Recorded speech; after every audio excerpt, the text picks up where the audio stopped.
Wei Yingwu lived in the 8th century, right in the golden age of the Tang dynasty. He came from an aristocratic family, but chose the quiet life of a provincial governor. He served in small cities far from the capital, and that distance shaped his voice. His poems are famous for their restraint, their calm, and a sadness that never quite surfaces.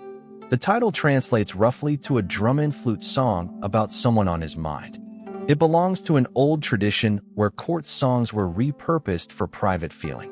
The poem is just 8 lines long, but it carries an enormous emotional weight. Let us read it first in Chinese, then in English. Here is the poem in its original Chinese, all 8 lines. I asked the willows by the river, green and lush, for whom do you bloom in spring? I wander again through yesterday's places, but I cannot see yesterday's people. Winding through the wells of 10,000 homes, the dust of carriages and horses passing. Do not say there are no acquaintances here, but none are truly close to my heart. And here is that same poem now in English. I asked the willows by the river, so green, for whom is your spring? I walk again through the places of yesterday, but the people of yesterday are gone. The dust of 10,000 homes swirls around me. Carriages and horses pass back and forth. Do not say I have no acquaintances, but none of them are close to my heart. Now let us slow down and go through it line by line. The poem opens with a question, and not just any question. The speaker turns to the willows standing by the river and asks them directly. The opening phrase is a polite formula, the kind you use when approaching a stranger. But here that courtesy is aimed at trees, at green branches that have no voice. That mismatch between the question and its target is where the loneliness begins. The second half of the first couplet asks, so green, for whom is your spring? The willows are thriving, bursting with life, completely indifferent to human grief. The key phrase is for whom, 2 words that hold the entire weight of the question. Spring comes every year regardless of whether the person you love is still there. The third line says the speaker wanders again through the places of yesterday. A single word meaning emptily or in vain does enormous emotional work in this line. The fourth line completes the thought. He cannot see the people of yesterday. The place is still there, the path is still there, but the person is gone. The fifth line shifts the scene to the city, winding through the wells of 10,000 homes. In Tang dynasty cities, the neighborhood well was the social center of daily life. People gathered there to draw water, to exchange gossip, to bump into neighbors. So this line is not just scenery, it is a picture of dense human life. The sixth line adds the dust of carriages and horses passing back and forth.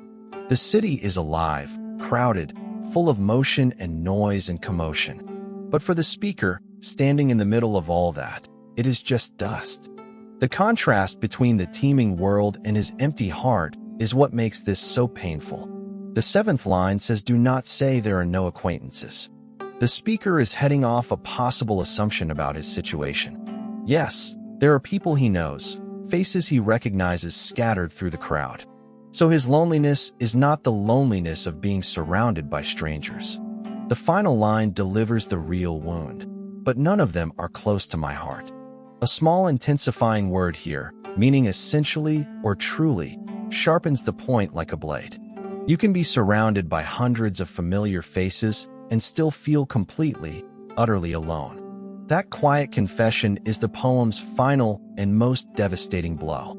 Here is something fascinating about the history behind this poem. The title, meaning someone on my mind, comes from the Han Dynasty music bureau tradition. In that tradition, it was originally a woman's voice, a love song about longing and betrayal. Wei Yingwu takes that old title and quietly transforms it into a meditation on urban loneliness. Wei Yingwu spent years governing small cities like Suzhou, far from the capital. He was known for living simply, dressing plainly, and caring more about gardens than politics. Later critics often compare him to Tao Yuanming, the great poet who walked away from office.